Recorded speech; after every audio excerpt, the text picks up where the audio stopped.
Ungefär 1 miljon svenskar lider av värk i lederna. Som ett alternativ till smärtstillande medicin har nu en forskargrupp studerat ett speciellt GoPo-rikt nyponpulver från danska Langeland. Vad har forskningen visat? Ett av studierna i Danmark har till exempel visat att 8 av 10 får reducerat smärta när de är på nyponpulver sammanliggande med placebo. Så det tycks alltså vara övertygande effekt av Langelands nypon. Vad är mekanismen bakom det här? Ja, det var nästa steget att påvisa vad är mekanismen.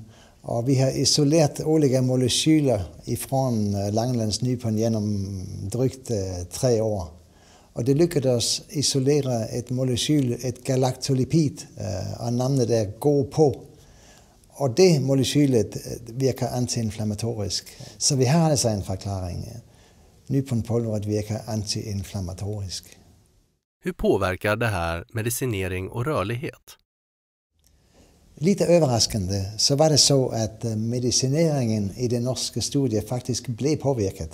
Det var så att de som fick nyponpulveret använde mindre receptpliktig smärtlindrande medicin än de som fick icke-aktiv placebobehandling. Och det var så att 2 av 3 i den norska studien rapporterade mindre smärta och större beväglighet.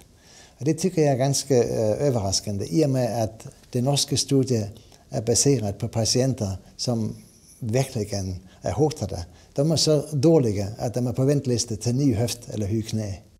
Finns det några andra effekter av GoPo-nyponen? Det var en grupp läkare i Schweiz som i 2008 gjorde försök på bröstceller i laboratoriet.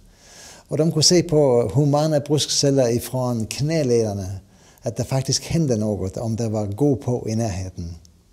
Det var så att GoPo faktiskt gjorde brösken bättre. Den gjorde brösken starkare. Hur väl belagt är det idag att GoPo-nypon lindrar värk och ökar rörligheten? Nu har det gjort studier på GoPo i olika länder. Det har gjort studier av ortopedkirurger i Norge, av medicinska läkare i Danmark. Och det har även gjort ett studie i Tyskland på GoPo-rik nypon. Och alla studier har visat att det är effekt på smärta och det är effekt på bevägligheten av lederna. Så i dagsläget får man väl säga att den aktuella nypon, GoPo-rik nypon, den fungerar.